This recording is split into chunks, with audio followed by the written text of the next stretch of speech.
Voilà, nous allons prendre nos Bibles dans le livre de la Genèse, Genèse 20, chapitre 22, du verset 1 au verset 14. Genèse chapitre 22, du verset 1 au verset 14. Après ces choses, Dieu mit Abraham à l'épreuve et lui dit, Abraham répondit, me voici. Dieu dit, prends ton fils, ton unique, celui que tu aimes, Isaac, va ton pays de Morisha, et là offre-le en holocauste sur l'une des montagnes que je te dirai. Abraham se leva le bon matin, scella son âme et prit avec lui 2 serviteurs et son fils Isaac. Il fournit du bois pour l'holocauste et partit pour aller au lieu que Dieu lui avait dit. Le 3e jour, Abraham, levant les yeux, vit le lieu de loin. Abraham dit à ses serviteurs, restez ici avec l'âne. Moi et le jeune homme, nous irons jusque-là pour adorer, nous reviendrons auprès de vous. Abraham prit le bois pour l'holocauste, le chargea son fils Isaac et porta dans sa main le feu et le couteau, et ils marchaient tous deux ensemble. Alors Isaac, parlant à Abraham, son père, dit, mon père, répondit, me voici, mon fils. Isaac reprit, voici le feu et le bois, mais où est l'agneau pour l'holocauste? Abraham répondit, mon fils, Dieu se prouvera lui-même de l'agneau pour l'holocauste. Et ils marchaient tous deux ensemble. Lorsqu'il fut arrivé au lieu que Dieu lui avait dit, Abraham y éleva un autel et rangea le bois. Il y a son fils Isaac le mit sur l'autel par-dessus le bois. Puis Abraham étendit la main et prit le couteau pour égorger son fils. Alors l'ange de l'Éternel appela des cieux et dit, Abraham, Abraham. Et il répondit, me voici. L'ange dit, n'avance pas ta main sur l'enfant et ne lui fais rien. Car je sais maintenant que tu crains Dieu et que tu ne m'as pas refusé ton fils, ton unique. Abraham leva les yeux et vit derrière lui un bélier retenu dans un buisson par les cornes. Et Abraham alla prendre le bélier et l'offrit en holocauste à la place de son fils. Abraham donna à ce lieu le nom de Jéhovah Jireh. C'est pourquoi l'on dit aujourd'hui à la montagne de l'Éternel, il sera pourvu. Amen. Nous asseoir. Mon sujet, il est au verset 7. C'est la question que Isaac a posée à son père. Mais où est l'agneau pour l'holocauste? Mais où est l'agneau pour l'holocauste?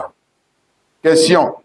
Va nous permettre de comprendre si la parole de Dieu, on peut la prêcher, mais on ne va pas toujours redire les mêmes choses. Voilà, parce qu'elle est éternelle. Elle est éternelle. La pensée qui est dedans est éternelle. Donc, tu ne peux pas finir de puiser tout ce qui est caché dans cette pensée, la pensée de Dieu, je veux dire. Alléluia. Amen. D'accord. Donc, ici, il est question du sort que Dieu avait lancé. Le sort que Dieu avait lancé, ce n'est pas un bon sort. C'était un mauvais sort que Dieu avait lancé et le sort était tombé sur Isaac, le fils unique d'Abraham et aussi héritier du droit d'aînesse et de toutes les promesses que Dieu avait faites à Abraham. Toutes ces promesses-là, on veut dire, dépendaient pas seulement d'Abraham, mais d'Isaac. Voilà, parce que c'est grâce à Isaac que Abraham est devenu père de la foi. C'est grâce à Abraham que Isaac, donc à Isaac, du moins qu'Abraham est devenu père, grâce toujours à Isaac que Abraham pouvait avoir une descendance qui serait héritière selon la promesse. Et voici ici que Dieu a lancé un sort. Verset 2, Dieu dit, prends ton fils, ton unique, celui que tu aimes, Isaac, vend ton pays de Morisha et là offre en holocauste sur une des montagnes que je te dirai. C'est un sort qui a été lancé. Parce que pour adorer Dieu, le sort doit tomber sur quelqu'un. Le sort pour adorer Dieu, là. Il y a quelqu'un qui doit mourir. Ou bien il y a quelque chose qui doit se perdre.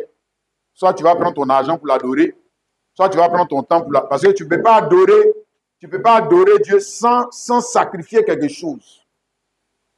Ce n'est pas vrai. Si tu ne sacrifies rien, c'est que pour l'instant, tu t'adores toi-même. Voilà. Donc ici, le sort, voilà, pour adorer Dieu, là, est tombé sur Isaac. Tu as vu, non? Voilà, le mauvais sort est tombé sur Isaac. Ici, ce n'est pas les sorciers qui ont lancé le mauvais sort. Ce n'est pas le sorcier du village. Non, non, ce n'est pas le diable qui a lancé le mauvais sort. C'est Dieu même qui a lancé le mauvais sort. Parce que Dieu aussi lance le sort. Oui, et puis souvent, quand il lance le sort, ça tombe sur qui? Ça tombe sur toi. Ça tombe sur toi et moi. Maintenant, si ça ne tombe pas, le sort que Dieu a lancé là, si ça ne tombe pas sur toi, c'est parce que quand il réfléchissait à comment il va être adoré là, toi, tu n'étais pas dedans. Toi, tu n'étais pas dedans. Tu ne fais pas partie de l'agenda. C'est pour ça que ce n'est pas tombé sur toi. Voilà. Il ne faut pas dire que tu es heureux. Non, non, non. Il faut dire que tu es malheureux. Tu vois, celui qui devait aller exécuter le sort, c'est le Père lui-même. Parce qu'il a dit, prends ton fils, ton unique. Va sur la montagne et puis offre-le en holocauste. Holocauste, ça veut dire qu'on doit d'abord le gorger. Hein? On doit d'abord le gorger, comme on le gorge un animal, et puis on doit le brûler. Ça, holocauste. Hein? Tu as vu, non? Bien, maintenant, le verset 5 nous dit que, chemin faisant, le verset 4 à 5. Le troisième jour, Abraham, levant les yeux, vit le lieu de loin. Abraham dit à ses serviteurs, restez ici avec l'âne, moi et le jeune homme, nous irons jusque-là pour adorer et nous reviendrons auprès de vous. Première chose que je vais te faire remarquer. Quand Abraham, lui, il arrive, hein, il voit le lieu de loin, il dit à ses serviteurs, restez ici. Moi et puis le petit là, on va là-bas pour adorer, puis on revient. Alors que Dieu, lui, il a dit, va le tuer. Hein? Alors, Dieu, lui, il a dit, va le tuer. Et Abraham lui dit que quand ils vont partir adorer Dieu là, ils vont revenir. Hein? Et la Bible dit qu'Abraham pensait, dans Hébreux 11, verset 17 à 19, Abraham pensait que Dieu est puissant pour ressusciter les morts. Ça veut dire que pour Abraham savait que les promesses que Dieu lui avait faites, à lui et à son fils là, malgré qu'il a dit d'aller le tuer là, les promesses là n'étaient plus caduques. Ils n'étaient pas caduques. Non, non, non, non. Non. Non. Que Dieu n'a pas changé d'avis. Hein? Malgré le temps et les circonstances, Abraham lui dit que Dieu n'a pas changé d'avis. Et toi, qu'est-ce que tu dis? Qu'est-ce que tu dis? Dieu a changé d'avis. Dieu a changé d'avis selon sa parole. Il est revenu sur sa parole. Il s'est repenti de ce qu'il a dit. Il a dit, allez baptiser. Il a dit, allez baptiser au nom de Jésus-Christ. Et puis maintenant, il se repent de cette parole. Hein? Il a dit maintenant que personne ne peut entrer au ciel s'il ne croit pas en Jésus. Et puis après, il se repent de cette parole. C'est quelle sorte de Dieu que vous avez là? Hein? Non, il ne se repent pas de sa parole. Malgré que le pécheur prospère. Attention, Dieu n'a pas changé d'avis concernant le pécheur. Pécheur, fais attention d'eux. Pécheur, fais attention d'eux. Ah. Malgré que tu prospères dans le péché, Dieu n'a pas changé parce que Dieu a dit que si tu pèches, tu ne dois pas prospérer. Maintenant, si tu pèches que tu prospères, ça ne veut pas dire que tu as changé d'avis. Non. Non. La sentence est toujours sur ta tête. Fais attention d'eux. Hein? Abraham, donc lui, pour Abraham, tu vois, c'est ça un fils d'Abraham. Hein? Abraham, Dieu ne change pas d'avis. Jamais. Hein? Même si le temple change, les circonstances changent, les hommes changent, Dieu lui ne change pas. Ne change pas d'avis. Ok? La Bible dit donc, tous deux ont encore continué. Verset 6. Abraham prit le bois pour l'holocauste, le chargea sur son fils Isaac, et le porta dans sa main le feu et le couteau. Et ils marchaient tous. Maintenant, ils sont dans des parties.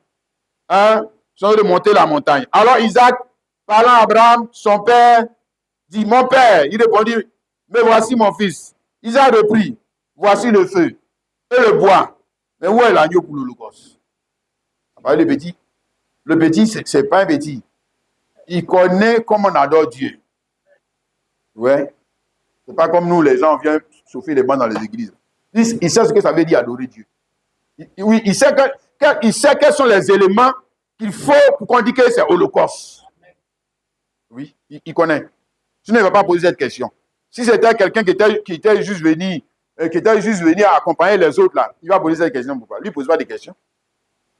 Lui, ça les fait. On n'a qu'à faire vite, on va quitter ici. Ah, on n'a qu'à faire vite, on va partir. On va aller regarder les choses.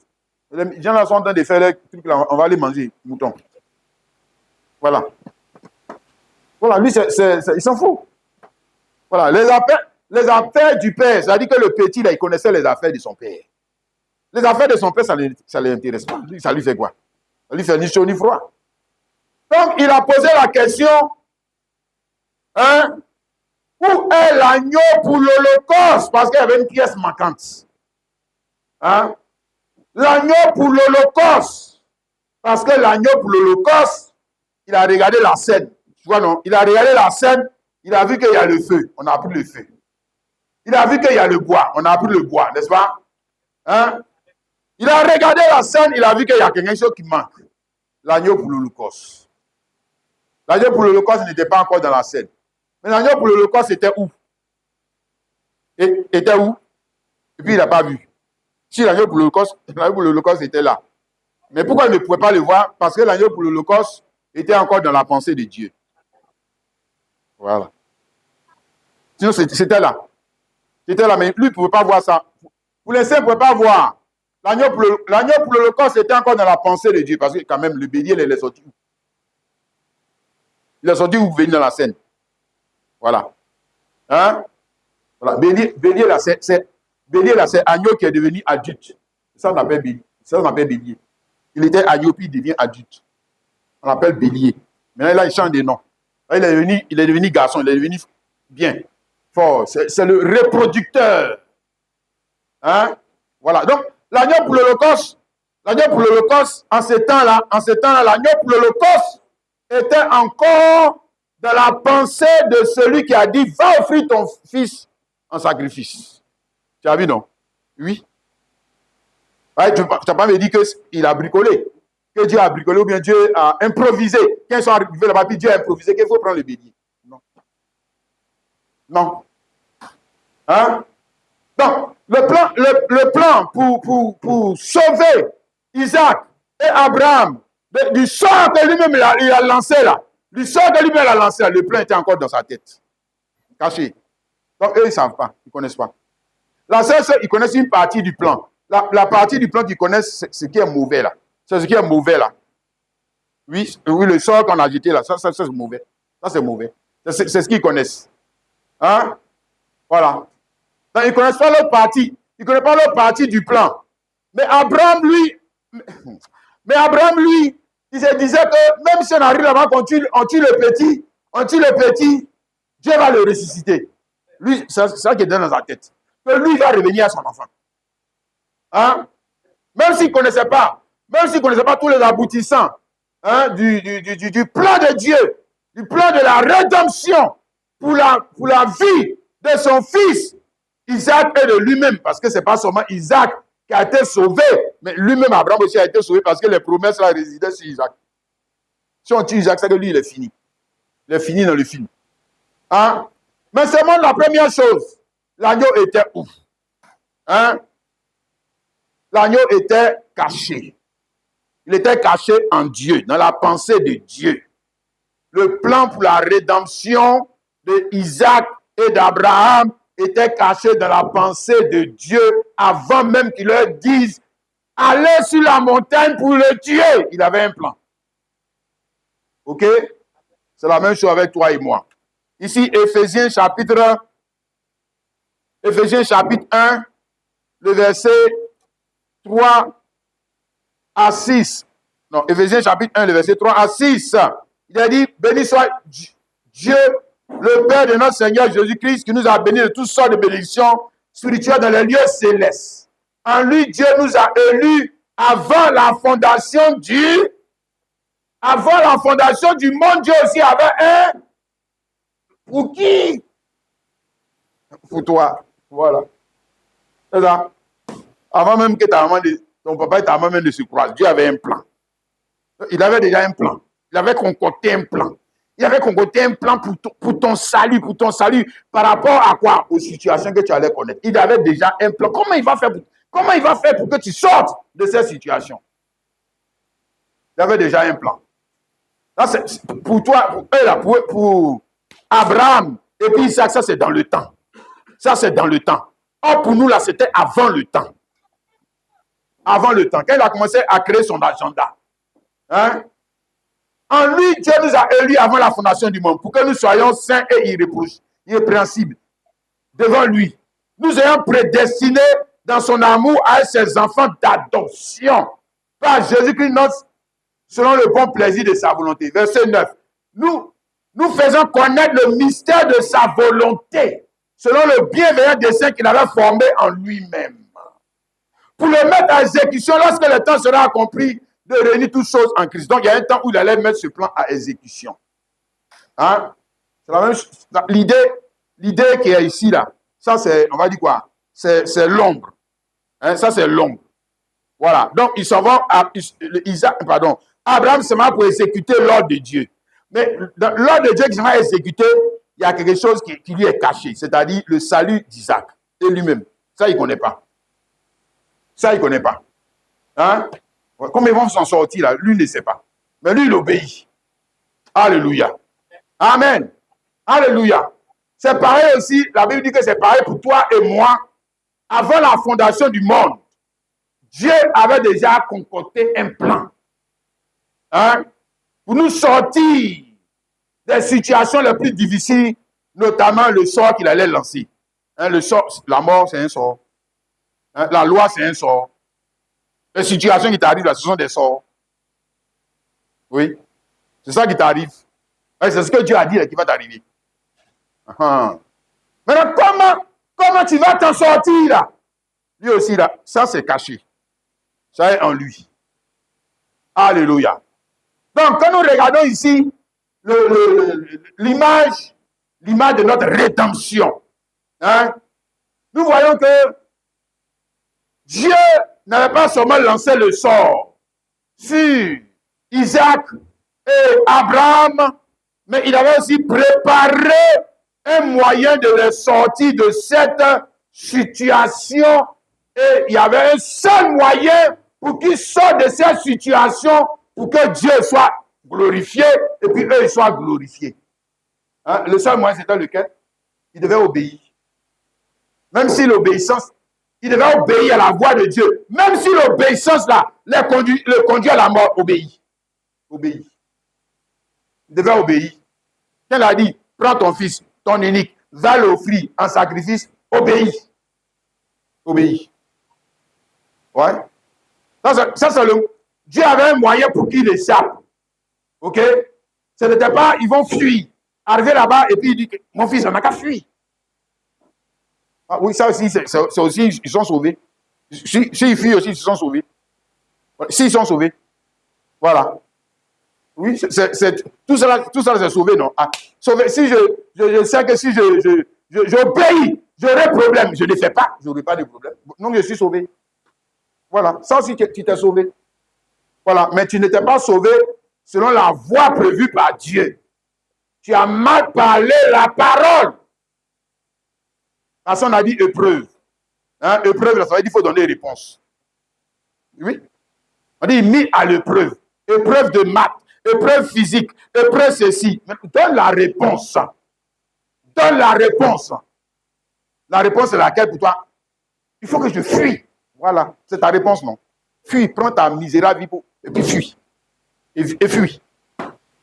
C'est ça. Si c'est aussi une solution, hein? Non, ils n'ont pas fui. Hein? Ils ont obéi. Alléluia. Le verset, Genèse 22, le verset 8 à 13. Abraham répondit, mon fils, Dieu se prouvera lui-même de l'agneau pour l'Holocauste. Et ils marchaient tous deux ensemble. Lorsqu'il fut arrivé au lieu que Dieu lui avait dit, Abraham y éleva un autel et rangea le bois, lia son fils, Isaac, et le mit sur l'autel, par-dessus le bois. Puis Abraham étendit la main, prit le couteau pour égorger son fils, et lui, il est toujours là. Il ne fuit pas. Il ne fuit pas. Voilà. Hein? Non, il ne fuit pas. Ils sont dans les réponses. Dieu a comment je vais dire ça. Dieu a posé un problème et ils sont en train de traiter le problème. Ouais. Mais regarde comment ils traitent le problème. Ils ont en train de donner réponse à Dieu. Ah, bon. Il dit qu'il est adorateur de Dieu. Puis tu parles comme les ingrédients. Hein? Tu parles comme les religieux. Tu ne peux pas parler la parole comme Dieu. Et lui, ceux-là, ils sont en train de parler la parole comme Dieu. Le Père et le Fils, le Père et le Fils, dans une complicité pour faire quoi? Pour parler là. Parce que va là-bas, offre le sacrifice. Est-ce que c'est leur idée? Est-ce que c'est leur idée? C'est l'idée de. Donc, quand tu viens faire ça là, quand tu viens faire ça, tu es en train de parler la parole comme qui? Comme celui qui t'a dit d'aller faire. Donc, tu parles la parole comme ton père, celui qui t'a dit là. Tu parles la parole comme lui, tu ne parles pas la parole comme toi-même, tes idées. Ce n'est pas ton idée. Ce n'est pas ta pensée. C'est la pensée de quelqu'un. Voilà. Maintenant, toi, c'est comme genre le réalisateur. Il dit, bon, et toi, viens, tu joues le bandit. Toi, tu joues le brave. Toi, tu joues. Lui, il a écrit. Et il ne faut pas venir. Dis-toi ton idée. Hein. Ce que lui, il a dit dans le script là. Faut dire ça. Hein. Voilà. Donc, tu parles la parole comme tu es quoi pas? Tu es un acteur. Tu es un acteur de lui, son film. De lui, son film. Non, il ne faut pas venir même pour toi dedans. Voilà. C'est ça. En voici, tu es un vrai acteur. Tu es un acteur soumis à la parole, là. Le gars a pris le couteau pour égorger son fils. Le gars, il est là. Il est là. Il ne fuit pas. Hein? Alors, l'homme de l'Éternel appela des cieux et dit, Abraham, Abraham. Il m'a dit, mais voici, l'un dit, n'avance pas ta main sur l'enfant et ne lui fais rien. Car je sais maintenant que tu crains Dieu et que tu ne vas pas refuser ton fils, ton unique. Abraham leva les yeux et vit derrière lui un bélier retenu par les buissons, dans un buisson par les cornes. Et Abraham alla prendre le bélier et le fit à la place, en le à la place de son fils. Voilà. Alléluia. Maintenant, tu vois, non, regarde l'obéissance. Obéissance, complicité, soumission. Hein? Quand ils ont obéi, soumission, etc., maintenant, le bélier, là, le bélier qui devait venir dans la scène, là, il est apparu. Aïe, il est quitté où? En bon. Il est venu, voilà le chemin. Qu'est-ce que je dis? Je suis le chemin, la vérité, la vie, je suis la porte. Voilà la porte, là, est venue maintenant. C'est-à-dire ici, il faut une porte pour sortir. Il y a une porte pour rentrer. C'est la parole que Dieu a dite. Maintenant, la porte pour sortir, là, si tu n'as pas la clé, tu vas mourir dedans. Aïe. Tu n'as pas la clé, tu vas rester dedans. Oui? Hein? Maintenant, je vais te montrer hein, le frère, la soeur. Il a pris le bélier et il a offert un sacrifice à la place de son fils. Je dis bélier, c'est agneau qui est devenu adulte. Et le gars, il est devenu fort, adulte. Reproducteur. Hein? OK? Maintenant, tu vois, on se pose la question, les bonnes questions. Mais le bélier, il est quitté où? Pour venir rentrer dans les films. Ah oui, il est quitté quelque part. Hein? Ici, là, ils ne sont pas en ville. Parce que ça, ils sont en brousse. Il n'y a pas ville, il n'y a pas village à côté. Non. Voilà, donc il ne faut pas me dire qu'il est quitté dans le village du voisin. Non. Il est quitté où? Venir rentrer dans la scène, c'est bélier. Hein? En temps normal, même pour avoir un bélier, ce n'est pas 2 jours. Voilà, ce n'est pas 2 jours. Un agneau, ça c'est un seul jour. La brebis même pas, tu as agneau. Bélier là, il faut au moins 3 ans pour avoir bélier. Donc lui, il est quitté où?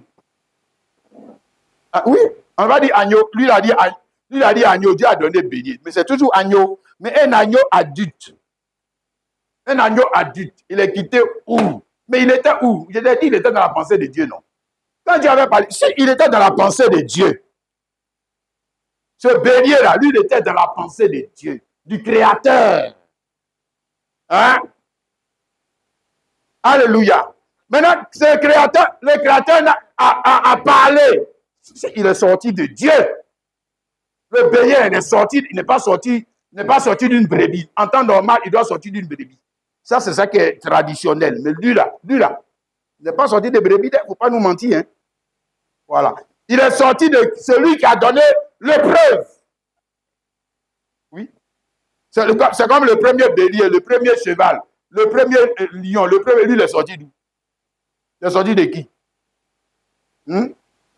C'est qu'au départ, il y avait aussi un lion.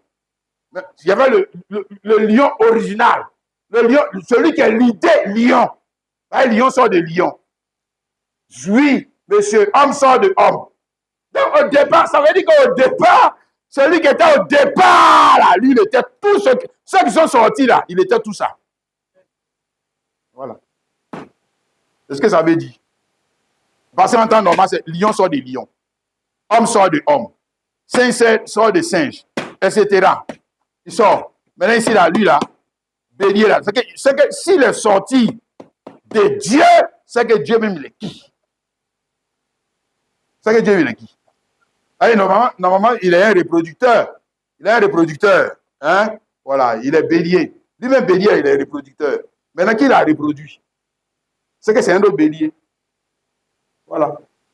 Mais lui, le bélier qu'il a reproduit là, celui, on va parler de lui à Jésus-Christ, agneau de Dieu. Lui aussi, bélier. Si, c'est quand il est devenu bélier qu'on allait les sacrifier. C'est quand il est devenu adulte. On pas, sinon, quand il avait 2 ans, est-ce qu'on avait besoin de lui pour les sacrifier? Non, il avait 3 ans, 5 ans, 5 ans. Non, il est encore petit. Mais quand il est devenu adulte, on va les sacrifier. Tu vas voir. Hein? Mais je vais te montrer, le frère, ici la pensée qu'elle a, hein, comment le bélier sort du Créateur. Donc le Créateur aussi, ça veut dire que le Créateur lui-même, il est un bélier. Maintenant, si le religieux, lui, il est fâché, ça c'est son problème. Nous, on ne fait rien avec lui, sa compréhension là. Nous, on comprend ce que ça veut dire. Hein? Voilà. Et Jean 16, le verset 25 à 28. Jésus dit, je vous ai dit ces choses en parabole. Donc, ce qu'on a dit là-bas, c'était quoi? Une parabole. Et lui, Jésus parlait aussi toujours en parabole. C'est un mystère. Dieu en a de parler. Pour venir. Hein? Voilà. Bien, nous, ces enfants-là, comme c'est notre héritage, nous, on peut bien parler la parole. C'est pour nous. C'est pour nous. C'est pour nous. C'est notre héritage, c'est notre chose. Voilà. Hein? Nous sommes de la race de Dieu. Je vous ai dit ce soir en parabole, mais l'heure vient où je ne vous parlerai plus en parabole, mais je vous parler ouvertement du Père. Donc, quand il parle, le Père, c'est le reproducteur. Le reproducteur. Celui de qui sont sortis toutes les autres vies. Donc, il est Père. Oui, dans tout, il est Père. Il est Père dans tout. Hein? Voilà. En ce jour, vous demanderez en mon nom. Et je ne vous dis pas que je prierai le Père pour vous. Car le Père lui-même vous aime parce que vous m'avez aimé et que vous avez cru que je suis sorti de Dieu. Je suis sorti du Père et je suis venu dans ce monde. Maintenant, je quitte le monde et je vais au Père. Lui aussi, pas de quoi sortir d'eux. Ils sont reproducteurs. Qui l'a reproduit? Hein? Il est toujours là. Maintenant, quand il a reproduit là, lui, là, il est agneau. S'il a reproduit là, c'est que le gars qui l'a reproduit, lui-même, il est qui? Il est qui? Hein? Voilà, maintenant, ici, pour Jésus, ce qui est différent, pour Jésus, ce qui est différent, c'est, il est dit dans Hébreu 1, le verset 5, attends, je vais lire ça. Hébreu 1, le verset 5, que Jésus, lui, il a été engendré. Il a été engendré, bon, le bélier, il n'a pas été engendré. Voilà, il n'a pas été engendré. Voilà, il a parlé seulement, et puis le gars, il a apparu. Donc, ce n'est pas la même chose. Voilà, en français, engendré, c'est quoi? Reproduire ton semblable chez une autre personne. C'est ça, engendré. Engendré, c'est aussi créer. Mais ça, c'est un autre niveau de la création. Parce que moi qui suis là, Kwaku Daniel, si je suis un forgeron, je fais les marmites, tout ça, c'est création. Et puis moi-même, le Kwaku Daniel, j'ai mes enfants. Tu as vu, non? Voilà. Maintenant, mes enfants, et puis mes marmites. Et puis mes marmites, là, qui me ressemblent. Pourtant, c'est moi qui les ai toutes créées. Mes enfants. Et puis les marmites, là, qui me ressemblent. Voilà. Voilà, donc ça c'est engendré. Quand ça c'est enfant, là, on parle d'engendrer. Mais c'est aussi créé. Mais ça c'est le même niveau de la création où la création et le créateur sont quoi? Même image. Même image. Même chose, c'est la même chose. Hein? Hébreu 11, le verset 5. Car au cœur des gens, Dieu a-t-il jamais dit, tous les gens sont sortis de lui, tout le monde est sorti de lui. Mais au cœur des gens, Dieu a-t-il jamais dit, tu es mon fils, je t'ai engendré aujourd'hui. Et je serai pour lui un père. Et sera pour moi un fils. À qui? Le cœur des anges. A-t-il jamais dit ça? Il n'a pas dit le cœur des béliers. À qui il a jamais dit que toi, bélier, tu es mon fils, je t'ai engendré aujourd'hui? Jamais. Non, il ne peut pas employer le mot engendré parce que ce n'est pas la même notion. Ce n'est pas la même notion de la création. Mais il y a une image. Il y a une image que nous sommes en train de voir ce matin. C'est que le bélier, là, celui-là, ce n'est pas un bélier comme les autres béliers. Parce que, d'abord, il est sorti il est sorti de Dieu. Quand il est sorti de Dieu, il n'est pas sorti de Dieu pour qu'on le mange en pépé soupe. Non. Non. Mais pour qu'on le tue et puis on le brûle. Puis on ne le mange pas. Hein? Holocauste, on ne mange pas. On ne se mange pas. Voilà. On le tue pour le salut. Hein? Pour le salut de qui? Isaac et Abraham. Hein? Et pourquoi on doit le tuer? Pourquoi on doit le tuer pour le salut d'Isaac et Abraham? Parce que les intérêts d'Isaac et Abraham sont plus grands que les intérêts du bélier. Ce n'est pas parce qu'il est un animal. Non. C'est parce que ça dit qu'on pèse. Dieu a pesé. Entre les deux là, si je tue lui là, j'ai plus à perdre. Mais si je tue lui là, j'ai moins à perdre parce que je sauve lui là. Bon, donc on tue lui là. Voilà. Sinon, tous sont ces créatures. C'est comme ça. Hein? C'est pour ça qu'on parle dans la Bible, on parle de victimes. Que les animaux sont des victimes. Victimes de qui? Sont des victimes de nous, nos intérêts. De tes intérêts. Toi, adorateur, toi, homme, tes intérêts sont supérieurs à celui de l'animal. C'est qu'on va le tuer. C'est qu'il va mourir. Hein? Maintenant, quand on va arriver sur toi, on va voir. Ah, si. On va arriver. Si.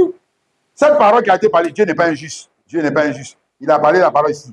Ça arrivé ici, le mouton là, on l'a tué. Maintenant, ça arrive sur toi, maintenant, on va te tuer, tu dis. Hein? Tu veux pas. Hein? Donc, tu veux quoi? C'est que tu n'es pas. J'ai dit, c'est que tu n'es pas dans le film. C'est que tu joues le mauvais rôle. C'est que tu joues le mauvais rôle. Dans le film là, de Dieu là, c'est que toi, tu joues le mauvais rôle. Tu joues le mauvais rôle. Hein? Regarde. Avant que le bélier ne rentre dans la scène, il dit le bélier était caché en Dieu. Donc, on ne pouvait pas le voir. Donc, on ne pouvait pas savoir que, il a dit ça parce qu'il y a quelqu'un qui doit mourir. C'est le bélier qui va mourir. On ne peut pas savoir. On s'est dit qu'Isaac est mort dans le film. Hein? C'est la même chose que pour toi, dans les sorciers disent que tu es mort dans le film. Tu n'es pas mort dans le film, ce n'est pas vrai. Est-ce qu'ils connaissent toute la pensée du réalisateur? Les concernant. Ils ne connaissent pas. Maintenant, toi-même, tu n'as pas besoin de connaître. Toi, tu marches par la foi. Sinon, toi, tu n'as pas besoin de savoir toute la pensée du Créateur. Non. Nous, on n'a pas besoin de savoir. Mais nous, on sait qu'il y a toujours une voie, un chemin qui sera pourvu pour qu'on s'en sorte. Nous, on sait. Oui, nous, on sait. Je dis, même si je dois laisser ma vie dedans, mais il aura encore chemin pour qu'il sorte. Oui. Pour qu'il sorte. Ça dépend de lui. Hein, ce qui ici, c'est ce qui est dans son intérêt. Et dans l'intérêt de qui? De l'autre aussi, Isaac. Hein? Ce qui est dans son intérêt, c'est ça qu'il va faire. Si. Alléluia. Vois-tu ça, mon frère, ma soeur? Donc, j'ai dit qu'avant que le bélier ne rentre dans la scène, regarde, et Abraham et Isaac, ils sont montés là-bas. Le gars a pris le couteau. Mais tu penses que quand il a pris le couteau comme ça, lui-même là, il veut tuer son enfant. Tu crois qu'il est en train de rire? Non, il ne rit pas. Il ne rit pas. Son cœur est triste. Au-dedans de lui, il est affligé, il est abattu. La mort. La mort, là, quand la mort vient seulement l'amertume est là. Il n'y a pas la joie. Ça, c'est pas vrai. La joie est quittée dans son cœur. Hein? Oui, il va tuer son enfant. Dieu, Jean, s'il pouvait dire, Dieu, toi aussi. On ne peut pas trouver autre chose. Non, on dit, il faut le tuer. Hein? Mais quand le bélier est rentré dans la scène, et qu'il devait prendre le bélier pour l'offrir un sacrifice à la place de son fils Isaac, il est passé de la tristesse à la joie. Il a commencé à chanter. Qu'est-ce que tu crois? C'était moi-même, il allait danser pour la montagne là-bas, il saute, il danse. Ah oui, qu'il y a quelqu'un qui va mourir à la place de mon fils. Oui. Hein? Ils ont commencé à danser, ils ont commencé à chanter, parce que c'est ça Dieu. Tu vois, non? Il ne te révèle pas tout le plan. Alléluia. Il y a toujours quelque chose qui est caché. Quelqu'un dit Amen. Alléluia. Bien, maintenant, on va entrer en profondeur dans cette parole. La première chose que tu dois comprendre, c'est que la parole que Abraham et puis son fils Isaac ont parlé sur la montagne. D'abord, tu dois comprendre qu'ils sont allés parler une parole. Ils sont allés parler. S'ils ont parlé la parole, ce qu'ils ont fait là, les actes qu'ils ont posés là, ils étaient en train de parler. Ils parlaient quelle parole? Ils parlaient la parole de Dieu. C'est Dieu qui l'a dit, allez là-bas et faites ça. Donc, ce n'est pas leur parole qu'ils sont allés parler, c'est la parole de Dieu. OK? Bien, ça c'est la première chose. Deuxième chose que tu dois comprendre, c'est que la parole qu'ils ont parlé sur cette montagne, c'est la même parole que l'Église d'Israël continuait de parler. Hein? C'est pas seulement eux qui sont allés sur cette montagne pour adorer. Pour eux, c'était une seule fois. Hein? Mais après, l'Église d'Israël devait continuer d'adorer. C'était la montagne de Sion. C'était cette montagne qui est devenue plus tard, comment on appelle ça, Jérusalem. Hein? Deux Chroniques. On va lire 2 Chroniques chapitre 3, le verset 1er. 2 Chroniques chapitre 3, le verset 1er. Hein? Je te montre ça rapidement. Salomon commença à bâtir la maison de l'Éternel à Jérusalem sur la montagne de Morija. Donc, c'est sur la montagne de Morija que Salomon a bâti la maison de l'Éternel, le lieu où on allait faire les holocaustes, les sacrifices pour Israël, qui avait été indiqué à David, son père, dans le lieu préparé par David sur les ordonnances de Jébusien. Donc, ça veut dire que le lieu où Abraham et puis Isaac sont allés pour parler la parole de Dieu, c'est dans le même lieu que les enfants d'Israël aussi venaient parler la parole de Dieu comme qui? Mais comme leur père. Ils parlaient la parole de Dieu comme lui, puisque c'était toujours l'animal qui mourait. Hein? C'était toujours l'animal qui mourait. Quelqu'un me comprend, tu dis Amen. Alléluia. Maintenant, tu vois, non, c'est lui qui dit qu'il veut faire sacrifice d'Abraham, mais il n'a qu'à partir à Jérusalem. Il n'a qu'à là. Il ne faut pas nous mentir, on ne fait pas sacrifice d'Abraham à Abidjan. Non. Non. En tout cas, moi, ce n'est pas dans ma vie. Peut-être ça est dans notre livre de contes et légendes. Voilà. Là, il peut faire sa vie d'Abraham à Boaké, à Korogo, à Machin, tout ça. Sinon, dans la Bible, on n'a jamais fait sa vie d'Abraham en dehors de la montagne de Sion, en dehors de la montagne de Morija. Jamais. Jamais. Jamais de la vie. Hein? Ça, c'est la deuxième chose qu'il faut comprendre. Donc, c'était la continuité. Alléluia. Maintenant, cette parole qui parlait là-bas, dans ce lieu-là, n'a jamais été bien parlée. Jamais. Jamais. Hein? En dehors du sacrifice de Jésus. Puis c'est là-bas aussi Jésus aussi a fait son sacrifice. Toujours le même endroit. Hein? Bien. Mais cette parole, en dehors du sacrifice de Jésus-Christ dans le même lieu, n'avait jamais été bien parlée. Comprends hein, ce que je viens de te dire là? C'est-à-dire ce qu'ils ont fait là. Ce qu'Abraham et puis son fils sont allés faire là-bas là. Et puis tuer le mouton, le bélier là. Et puis maintenant il a pris son fils pour revenir à la maison là. Non.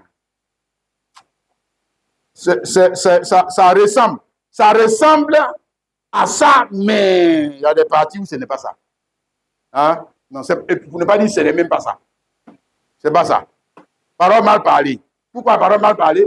Parce que eux, ils ne sont pas l'idée. Ils ont l'idée. C'est quelqu'un qui leur a dit d'aller faire, non? Hein? C'est quelqu'un qui te dit de faire, non? C'est quelqu'un qui t'a dit de faire, là. C'est que lui, c'est lui qui peut mieux faire. Tu ne peux pas faire comme lui. Jamais. Tu vas faire pour toi. Tu fais pour toi. Mais pas pour lui. Voilà. Hein? C'est Dieu qui leur a dit d'aller faire, non? Le vrai bélier. Le vrai bélier, le vrai reproducteur. C'est lui qui leur a dit d'aller faire, non? Donc c'est lui qui est l'idée et qui a l'idée. Voilà. Donc eux, ils n'ont pas l'idée. Donc du coup, comme ils n'ont pas l'idée, c'est qu'ils vont faire là. Il y aura des erreurs dedans. Voilà. Hein? Maintenant, l'erreur est où? L'erreur qu'ils ont commis, s'ils ont parlé mal la parole. Hein? Mais la réponse, dans leur temps, la réponse donnée, c'était juste. C'était juste. Mais il y avait des trucs dedans. C'est pas dans l'épreuve. 2 plus 2, puis il avait donné une réponse bizarre à façon là. Non. C'est pas trop ça. Hein? Sinon, on serait resté sur le sacrifice du mouton là pour te sauver, toi. Voilà. On veut dire que c'est pas ça. Hein? Maintenant, pourquoi c'est pas ça?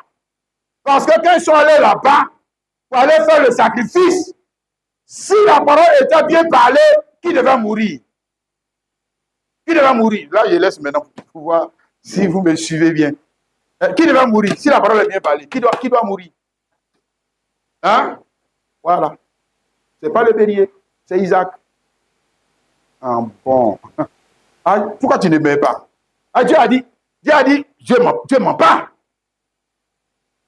Dieu a dit, va le tuer. Il n'a pas dit, va et puis il y a un mouton. Non, va le tuer. Maintenant, s'il donne un mouton, et que le bouton met à sa place, ça veut dire qu'il y a faute dans le langage. Oui. Faute, erreur dans le langage. Hein? S'il y a une erreur, mais tout ça, c'est à dessein. Donc Dieu lui fait, il ne commet pas d'erreur. Non, pas comme l'autre là qui veut dire Dieu lui, ça fait partie de son plan. Ça fait partie de son plan. Hein? Erreur dans le langage. Pourquoi? Parce que quand le gars n'est pas mort, et il est parti chez lui à la maison, et puis après, il n'est plus jamais mort. C'est ça, non? Hein? Ou bien, il est mort après? Pourquoi? Voilà. Voilà l'erreur. Ça veut dire que la parole que Dieu a dit là, ça va t'attraper quand même. Il est mort. Voilà. Et cette fois-ci, il n'a pas été sauvé. Bon. Quand la mort est venue pour le prendre, là, Dieu n'a pas dit arrête. Que c'est mon gars là. Première fois, quand la mort est venue, j'ai dit arrête. Chaque fois que la mort vient, j'ai dit arrête. Jamais. Cette fois-ci, quand la mort est venue, il est mort. Et puis il n'est pas ressuscité. Pourquoi? C'est parce que Dieu a dit il va mourir. Dieu a dit il va mourir. C'est ça qui est arrivé. Hein? Donc quand il a échappé à la mort par le moyen du bélier qui est mort, c'était prolongation de la sentence. Ce n'était pas annulation de la sentence, c'est pas vrai. C'est pas vrai. C'est prolongation de la sentence. C'est pas annulation. Parce que si la sentence est annulée, mais pourquoi il meurt? C'est que la sentence n'est pas annulée. Hein? C'est comme dans 2 Rois 20, vous avez le roi Ézéchias. Voilà. Le prophète Esaïe est venu lui dire, gars, il faut préparer ta maison, hein, tu vas mourir. Hein? Et puis il a commencé à prier, Dieu, je ne suis pas d'accord. Tu as vu, moi je ne vais pas mourir, Dieu a envoyé encore le prophète, dit que bon, j'ai compris. Il faut lui dire que j'ajoute 15 ans sur sa vie. Maintenant, les musulmans malhonnêtes là, et puis les autres malhonnêtes pasteurs, ils disent que Dieu a changé d'avis. C'est-à-dire, il y a des gens, la Bible, ça va pour, il ne faut pas toucher, il faut laisser. Sinon, tu es en train de mentir. Dieu a changé d'avis. Il a dit 15 ans. Ça veut dire qu'il va mourir. Toi aussi. Il n'a pas dit j'annule. Ça veut dire que si tu ne mets pas aujourd'hui, dans 15 ans, tu vas mourir.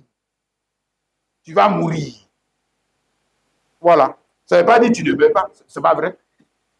Voilà. Donc, c'est une prolongation. Donc, Dieu peut différer sa parole, mais pas l'annuler.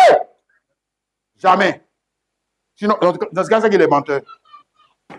Dans ce cas, c'est qu'il devient comme toi. Et puis moi, un menteur. Il t'avait dit ça, mais là, le diable va bien le cribler. Et tu m'as dit que tu ne mens pas. Donc toi aussi, tu mens comme moi. Toi aussi. Hein? Donc, le gars, il n'est pas mort. Quand il n'est pas mort, on a dit, oh, alléluia, alléluia. Bon, d'accord, il est parti chez lui. Ça a duré, il est mort. Hein? Et quand il est mort, il est allé au séjour des morts, il est bloqué là-bas. Ça veut dire que la condamnation que Dieu avait prononcée sur l'homme là, n'avait pas été annulée. Pas annulée. Ouais. Ça y est là. Et puis lui-même là, lui-même ses enfants là sont sous la même condamnation. Les petits enfants sont sous la même condamnation. Et tous vont mourir, aller au séjour des morts, puis bloqués là-bas. Voilà. Ils n'ont qu'à chanter. Nos papas, le bélier là est mort pour que nos papas ne meurent pas, mais il est mort. Il est allé au séjour des morts. Il n'est pas ressuscité. Voilà. Ça veut dire, parole mal parlée. Si la parole était bien parlée en temps normal, il devait mourir. Et s'il mourait, alors on ne peut pas mourir 2 fois. Là, la mort est annulée sur lui. Et puis, lui, quand il meurt, il revient à la vie. Et puis, il commence à voir ses enfants. La mort est annulée sur lui et ses enfants. C'est fini. Hein? Lui, ouais, eux, ils ont échappé. Ils sont sortis dedans. Mais comme il a échappé à la mort l'a pris devant. C'est ça? Il faut comprendre, le frère, il faut comprendre la parole de Dieu. Hein? Voilà, sinon, souvent, c'est réjoui pour rien. On se réjouit pour rien. Voilà, tu n'es pas bien. La parole, elle m'a parlé. Ephésiens 4, le verset 8. Il dit, c'est pourquoi il a dit, étant monté en haut, il a amené des captifs. Donc, on parle ici de Jésus-Christ. Jésus-Christ, quand il est mort, il a amené les captifs. Les captifs, là, c'était qui? Isaac, Abraham, Jacob, tous les bandes là. On dit, ils sont captifs, ça veut dire quoi? Hein? Ça veut dire qu'ils sont des prisonniers. Prisonniers de qui? Du diable et de la mort. Ils sont prisonniers. Voilà. Ça veut dire qu'il y a une sentence sur eux. Ils ne peuvent pas quitter dedans. Jamais. Ils sont loin de Dieu. Hein? Jean 14, vous connaissez dans Jean 14, 6. C'est ça que Jésus a dit que je suis le chemin, la vérité et la vie. Nul ne peut aller au Père sans passer par moi. Jamais. Sans passer par où? Pour arriver là-bas. Hein? Sur le vrai bélier ne vient pas. Hein? Jean 11, le verset 25. Jean 11, le verset 25. Jésus lui dit, je suis la résurrection et la vie. Celui qui croit en moi vivra quand même et sera mort. Isaac peut dire ça. Jacob peut dire ça. Hein? Israël peut dire ça. Le cas des prophètes. Peuple Isabou vous dit ça. Qui? Oh, il va baser par où vous dit ça. Hein? Je suis la résurrection. Résurrection, ça veut dire qu'il doit mourir. Résurrection, ça veut dire qu'il doit mourir. Autrement, résurrection, ça veut dire quoi alors? Résurrection, ça s'adresse à quelqu'un qui est mort et qui revient à la vie. Mais là, comme moi, je suis la résurrection et la vie, celui qui croit en moi vivra. Même s'il meurt, il vit. Même s'il meurt, il vit. Ça ne change rien. La mort ne peut plus rien changer pour lui. Alors, il parle de lui et sa descendance. Il parle ici de lui et sa descendance. Hein? Verset 26. Et quiconque croit, quiconque vit et croit en moi, ne mourra jamais. Crois-tu cela?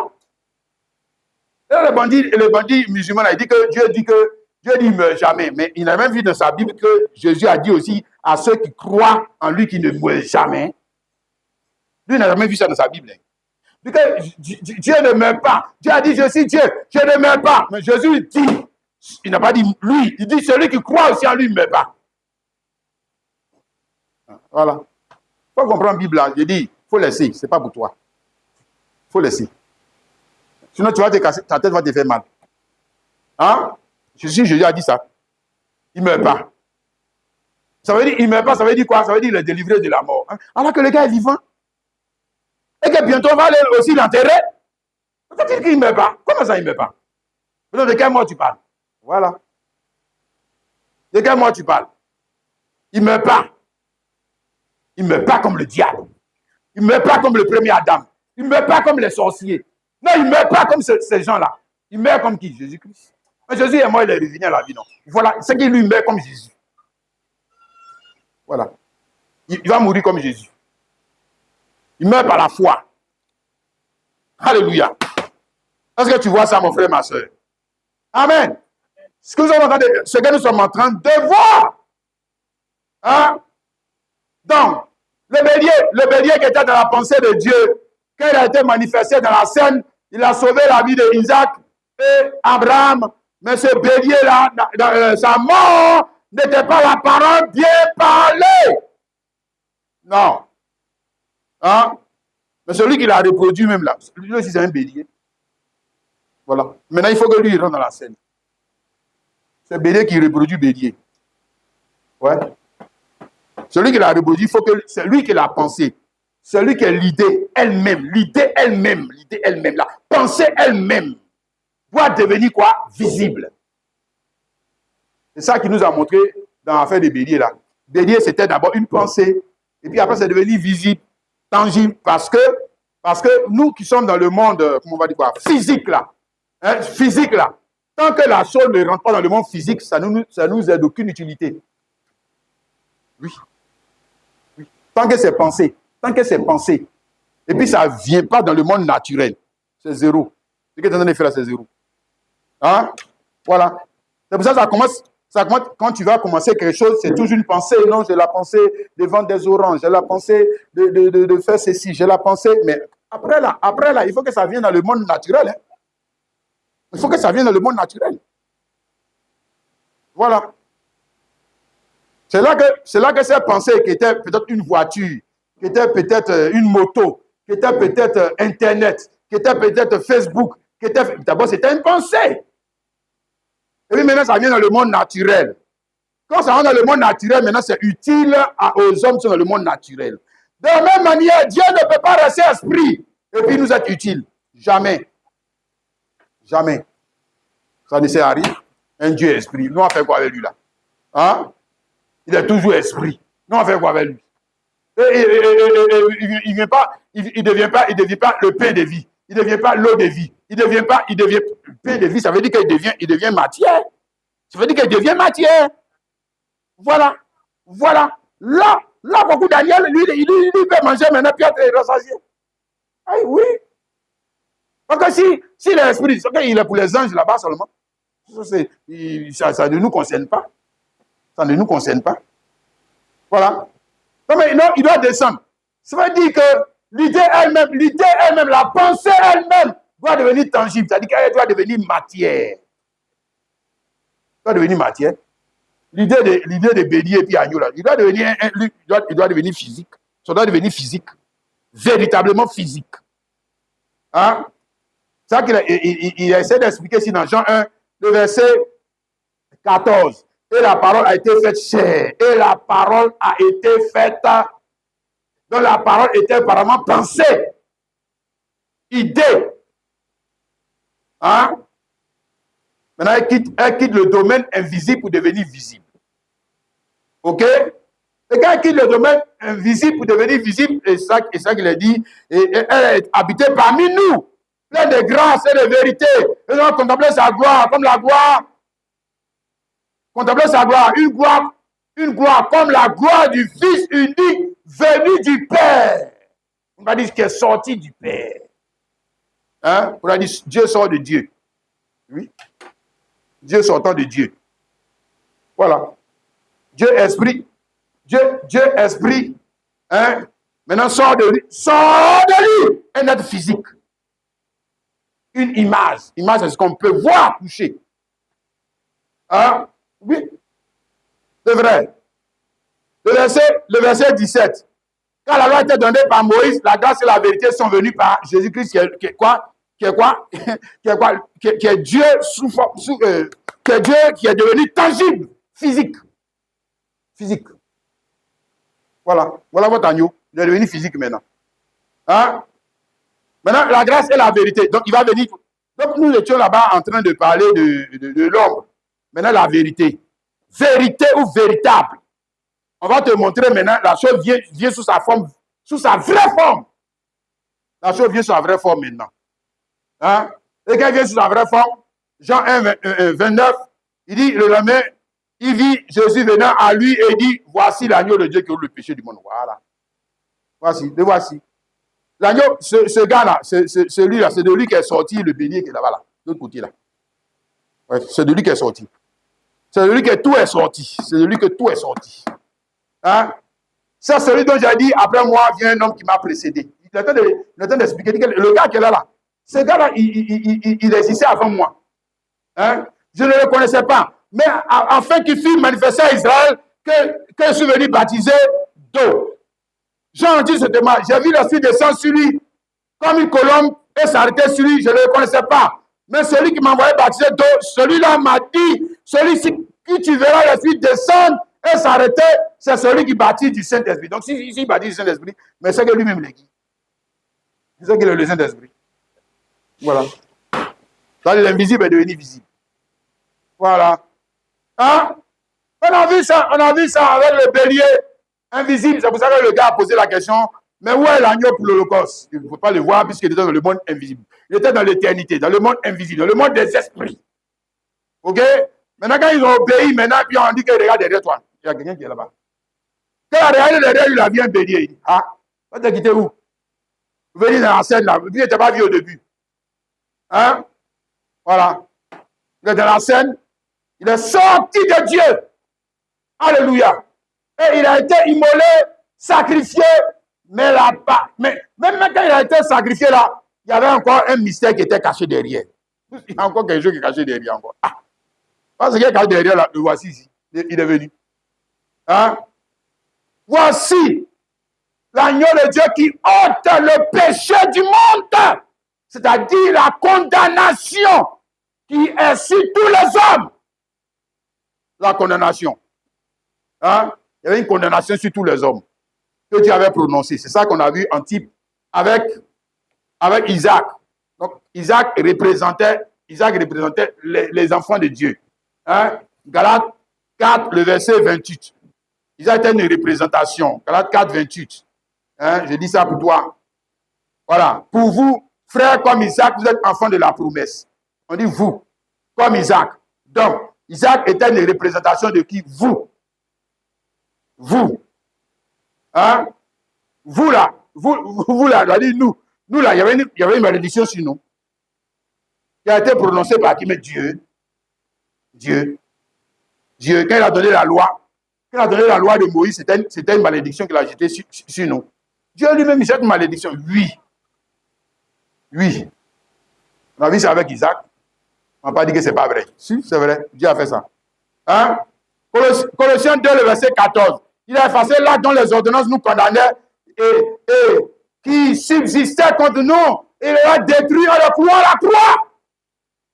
Donc, on parle ici de la loi, hein, dont les ordonnances nous condamnaient. Mais qui a donné la loi? C'est Dieu qui a donné la loi. Ah oui? Quel a donné la loi? Quel a donné la loi? Il a mis. Il nous a placés sous la malédiction. Ça, il a dit, sors. Pour nous, là. Ce n'est pas sorcier qui jette le sort sur nous. Non. Nous, c'est Dieu. Voilà. Si. Maintenant, comme il a dit que si ce n'est pas tombé sur toi, c'est que tu n'es pas dans les films. Tu n'es même pas un acteur dans le film. Tu n'es pas dedans. Voilà. C'est qu'on ne parle pas de toi. Tu dis que ce n'est pas sur moi aussi. Bon, c'est que tu n'es pas dedans. Tu n'es pas concerné. Voilà. Galates 3, le verset 10. Car tous ceux qui s'attachent aux œuvres de la loi sont sous la malédiction.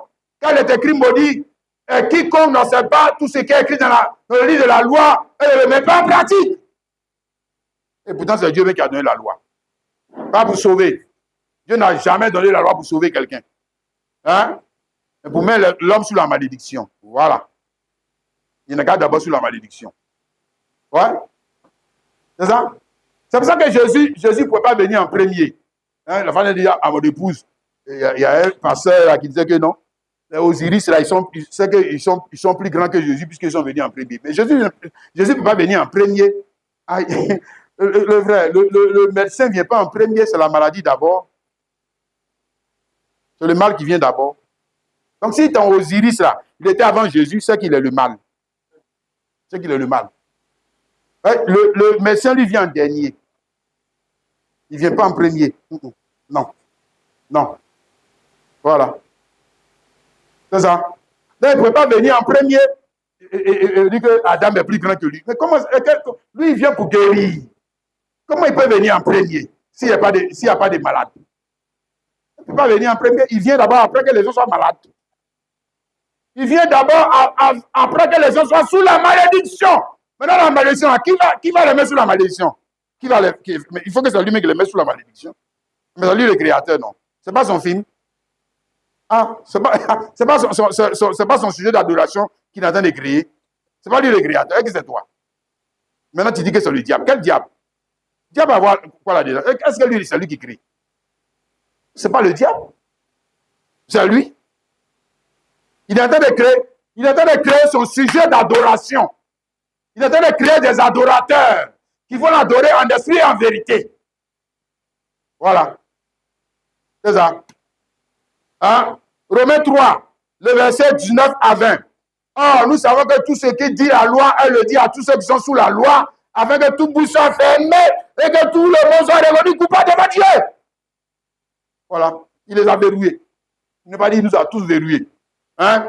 Car nul ne sera justifié devant lui par les œuvres de la loi, puisque c'est par la loi que vient la connaissance du péché. Parce qu'évidemment, mais s'il n'y a pas de loi, on dit que donc, tu ne commettras point d'adultère. Mais si tu ne commettras point d'adultère, n'existe pas. Donc ça veut dire que celui qui commet l'adultère, lui, il n'y a pas de problème. Et puis d'ailleurs, est-ce qu'il sait ce qu'est l'adultère? Puisqu'on n'a pas dit que ça, c'est adultère. Ça, c'est vol. Ça, c'est mensonge. C'est la loi qui lui a dit. C'est la loi. Alors, donc il n'y a pas de loi. S'il n'y a pas de loi, c'est qu'il n'y a pas de péché. Je te dis, Les frères, s'il n'y a pas de loi, il n'y a pas de péché. Voilà. Hein? Parce que le péché, c'est la transgression de la loi. OK? Maintenant, quand lui donne la loi, là, son plan, c'est quoi? Son plan, c'est pas de te sauver. Son plan, c'est de te mettre sous la malédiction. Voilà. C'est ça. Quand il est en train d'expliquer, hein, Romains 3, le verset 23 à 26, car tous son péché sont privés de la gloire de Dieu. Ça dit que, puisque la loi est là maintenant, ça veut dire qu'il n'y a pas quelqu'un, quel garçon qui va s'en sortir. Jamais. Tous ont péché. Ils sont privés de la gloire de Dieu. On n'a pas dit qu'ils sont privés de la gloire qui est dans le mariage. Hein. Non, hein. Pardon. Hein. Regarde, les tous ont péché, les Salomon étaient dedans. Les David était dedans. Il ne faut pas dire que tous ont péché, excepté David. Il ne faut pas nous mentir. Voilà. Tous ont péché, excepté Salomon. Comme lui, il était si riche, ça veut dire qu'il n'était pas dedans. Il ne faut pas nous mentir. Tous ont péché, excepté Marie. Il ne faut pas venir nous mentir. Ouais. Tous ont péché. Tous. Il n'y a pas un. Face, comme met la loi de Dieu, comme met la loi de Dieu, là, et tous sont par terre. Il n'y a pas un.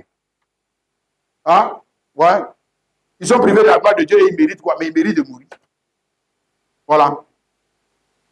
Et ils sont gratuitement justifiés par sa grâce, par le moyen de la rédemption qui est en Jésus-Christ et non pas dans le bélier d'Abraham. Non. Le bélier d'Abraham, ça c'était une ombre. Hein? Le moyen de la rédemption. Rédemption, c'est rachat, qui est en Jésus-Christ. C'est lui que Dieu a destiné. C'est lui que Dieu, l'agneau que Dieu a destiné. Le bélier que Dieu a destiné par son sang à être, pour ceux qui croiraient, la victime propitiatoire. C'est-à-dire que quand Dieu nous a regardé, il a regardé Jésus. Je laisse vivre celui-là et puis celui-là meurt. Non, lui là il meurt et puis celui-là il vit. C'est sa victime. Ouais. C'est-à-dire, le gars, il y avait plus grand que ses propres intérêts. Oui. C'est sa victime. C'est quelqu'un qui meurt pour une cause, quelqu'un qui meurt pour une cause qui, on va dire quoi, nationale, hein, pour la cause de son pays, pour la cause de sa patrie. Ça lui, une cause qui le dépasse, ça le dépasse. Et lui seul. Et puis toute la nation. Ah, donc, toute la nation n'a qu'à mourir, puis il va vivre. Non, on va le tuer. Lui, là, si ça arrive, c'est cette solution-là. Si c'est la solution pour que la nation vive, c'est que lui, on va le tuer. Oui. Et puis, si c'est toi, c'est qu'on va te tuer. Si c'est moi aussi, c'est qu'on va me tuer. Donc, il ne faut pas me dire que toi, tu vas vivre et puis toute la nation va mourir. Jamais. Jamais. Okay. Même le fou, même, il ne fait pas ça. Le fou, même, ne fait pas ça. Non. Il y a des choix à faire. Le choix à faire est en fonction des intérêts. Des intérêts. Qu'est-ce que je perds? Hein? Quand même, là, souvent, quand même, tu fais des affaires, qu'est-ce que je perds? Non? Si je perds ça, ça sera moins dommageable que si je perds ci. Voilà. Voilà. Et puis, tu fais le choix. Parce que si tu ne fais pas ça, c'est que tu perds tout. Maintenant, tu fais quoi? Hein? Réfléchis, le vrai. La victime propitiatoire, afin de montrer sa justice, parce qu'il avait laissé impuni les péchés commis auparavant au temps de sa patience, afin, dis-je, de montrer sa justice dans le temps présent de manière juste, tout en justifiant celui qui a la foi en Jésus. Tu as vu, il y a quelque chose qui est terrible. Hein? On nous dit que avant le sacrifice de Jésus-Christ, Dieu avait laissé impuni les péchés. Je vais lire ça bien encore pour toi. Verset 25. Afin de montrer sa justice, parce qu'il avait laissé impunis les péchés commis auparavant au temps de sa patience. Au temps de sa patience, c'est quoi? Mais c'est le sacrifice d'Abraham là. Hein?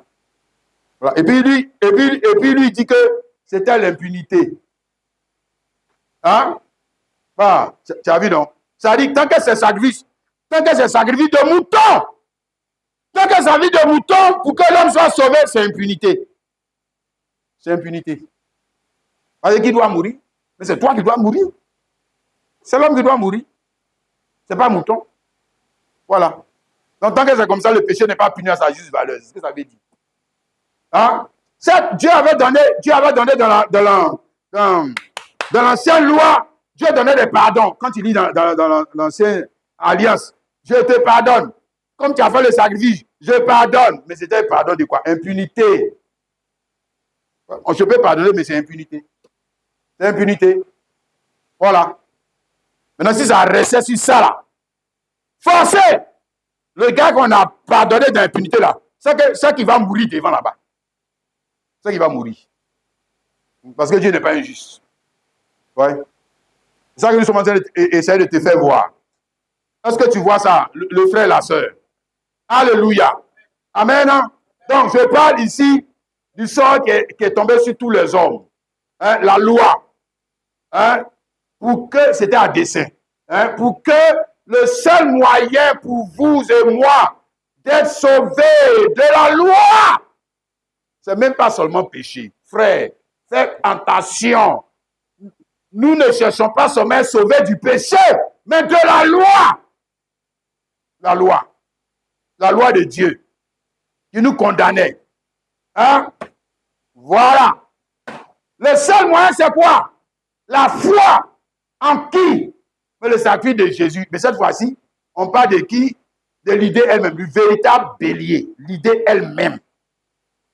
Véritable bélier. Donc, la première vérité que nous avons dans le sacrifice d'Abraham, c'est ça. Hein? Ils ne sont pas revenus à la maison après avoir prié, puis Dieu a changé d'avis. Jamais. Ils sont revenus à la maison parce que le bélier est mort. Donc, c'est pour ça qu'ils sont partis. Hein? Si, ils ne sont pas venus à la maison après avoir fait carême. Arrêtez de nous mentir. Non. Ils sont revenus à la maison parce que le bélier est mort. Voilà. Donc, c'était la foi dans le sacrifice que Dieu avait institué pour que Abraham et son fils retournent chez eux. Mais paroles mal parlées, parce qu'après Isaac et puis Abraham, ils sont morts. Ils sont le séjour des morts. Donc, il fallait que le véritable bélier vienne. Celui même qui a l'idée. Oui, c'est pour ça que lui-même doit bénir. Voilà. Il attend de nous enseigner.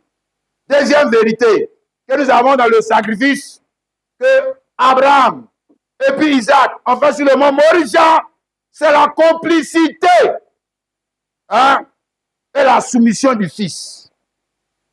Complicité parce que hein, les deux étaient devenus un dans la pensée de Dieu. Soumission du fils parce que le fils était soumis à ce que le père voulait faire, alors que le père veut le tuer. Et il est soumis. Voilà, il est soumis. Voilà, il ne se révolte pas. Hein, pourquoi tu veux me faire ça? Tu veux me tuer? C'est que Dieu ça. Etc., etc. Il commence à murmurer. Toujours en train de murmurer. Bon, maintenant, la dernière vérité, la pensée. Tu vois, la pensée ici, ils étaient deux. Là-bas, ils étaient deux. Il y avait Isaac, il y avait le père, le souverain sacrificateur. Là, ils étaient deux. Maintenant, quand la pensée est bien exprimée, ils ne sont pas deux. Il y a une seule personne. Il y a une seule personne, on appelle Jésus-Christ, qui a même temps père et fils. Père et fils. En une seule personne. Ouais. Alléluia. Là-bas, il faut deux, puisque la pensée ne peut pas, il peut pas rentrer dans son fils. Il ne peut pas. Voilà. Donc, mais le père, vrai, lui peut rentrer dans celui qu'il a reproduit. Dans le corps. Il peut. Hein? Aïe, aïe, aïe. Quelqu'un saisit, oh, tu dis Amen. Hein? Jean 14, ici. Ne crois-tu pas ici dans le Père, que le Père en moi, les œuvres pardon, les paroles que je dis, je ne les dis pas de moi-même. Le Père qui demeure en moi, c'est lui qui fait les œuvres. Croyez-moi, je suis dans le Père en moi. Croyez du moins à cause des œuvres. Regardez les œuvres. Voilà. Parole bien parlée. Il n'y a pas deux personnes. Il y avait une seule personne. Jésus le Christ. C'est ça? Ça dit Jésus le Père ou Jésus le Saint-Esprit. Père et Fils en une seule personne. Hein? Et puis regarde la complicité. Regarde la complicité. Hein? Regarde la soumission du corps. Le Fils, c'est le corps. Le corps soumis à l'esprit. L'esprit a dompté le corps. Alors que l'esprit veut tuer le corps n'a pas fui. Non. Hein? Non pas ce que je veux, mais ce que tu veux, Père. Le Père est en lui. Le souverain sacrificateur, il est en lui. Il dit, ah, allons, on va te tuer. Hein? Et puis quand c'est arrivé pour lui là, il n'y a pas une voix qui a dit là-bas, arrête, ne le tue pas. Quand c'est arrivé pour lui, on dit, tue-le. Tue-le. Hein? Voilà, tu connais ce que Pierre a dit, non? Qu'elle a révélé le mystère à Pierre, Pierre a dit, non, Dieu ne peut pas faire ça. Il a dit, toi, tu es le diable. Tu es le diable. Qui t'a dit Dieu ne peut pas faire ça? Si, Dieu va faire ça. Hein? Il ne va pas arrêter. Les sacrificateurs, et les ont dit que si le gars là, s'il est un serviteur de Dieu, s'il descend de la croix, nous va dire que Dieu l'aime. Nous va dire que Dieu l'aime. Vous voyez? S'il descend de la croix, c'est que Dieu ne l'aime pas. C'est que Dieu ne l'aime pas. S'il échappe, c'est ça, tu vois. Moi, je t'ai montré ma parole, m'a parlé. J'ai dit, Jésus monte à la croix. Et puis, il ne meurt pas. Il descend, puis il va chez lui à la maison. C'est que toi et moi, on est morts dans les films. On est morts dans les films. Là, tu dis quoi? Ouais, le gars, il a fait ça, non? Il n'est pas parti chez lui. Hein? S'il est parti chez lui, il n'est pas mort. Oh, tu joues. Même Lazare, le gars reçu Lazare. Lazare, même lui, il a fait 4 jours là-bas. Hein, le vrai. Voilà, Lazare fait 4 jours. Hein. Le séjour des morts, non? Hein? Le gars est revenu, non? Il a ressuscité, non? Et puis il est mort encore. Bon. Faut rester là. Si on ne comprend pas la Bible, là, on va se fâcher pour rien. On va se fâcher pour rien. Il est mort encore. Hein? S'il venait le ressusciter encore, il va mourir encore. S'il le ressuscite encore, tant qu'il va le ramener ici, tant qu'il va ramener Lazare ici, c'est que vous allez pleurer. Puisqu'il va mourir encore. Bon. Donc Lazare, il faut laisser Lazare partir de l'autre côté. Laisse-le. C'est ça la vraie résurrection. La vraie résurrection, c'est de naître dans le royaume. S'il est né de l'autre côté là-bas, c'est fini. Il est libéré de la mort, c'est fini. Hein? Comme pour Jésus. Quelqu'un me comprend, tu dis Amen. Alléluia. Tu vois ce qu'on essaie de dire ce matin. Amen. Non, on dit que la complicité qu'il y a entre le Père et le Fils Abraham et son Fils est une image du Père Céleste et le Fils, n'est-ce pas? Amen. Maintenant, c'est cette même complicité aussi qui t'est demandée à toi, toi qui dis que tu crois en Jésus là. Tu crois, non? Voilà, maintenant on arrive pour nous là maintenant. Si tu crois maintenant en Jésus, envoie. Le vrai. On nous a raconté des histoires de Père Noël. Non, ce n'est pas l'évangile. Hein? Le vrai. Tu crois que Dieu a reçu Jésus-Christ dans les morts? Hein? Bien. Mais ça veut dire que tu dois croire aussi. Tu dois croire aussi que toi, mon frère, si tu obéis à Dieu, tu vas aller où? Tu vas aller le chemin des morts que lui il a pris là. Toi aussi, tu vas prendre le même chemin.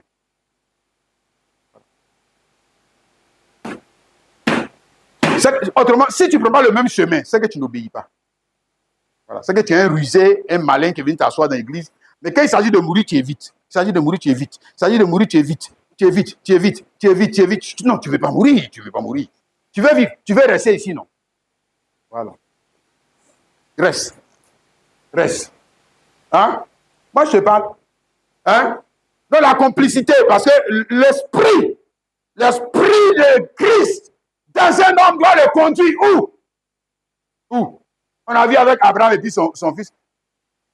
Et ils ont fait offrande d'argent pour adorer Dieu. Ils ont fait offrande de moutons pour adorer Dieu. Et puis un jour, Dieu a dit que laissez vos affaires d'offrande d'argent là. Lui là, prends-le pour aller m'adorer.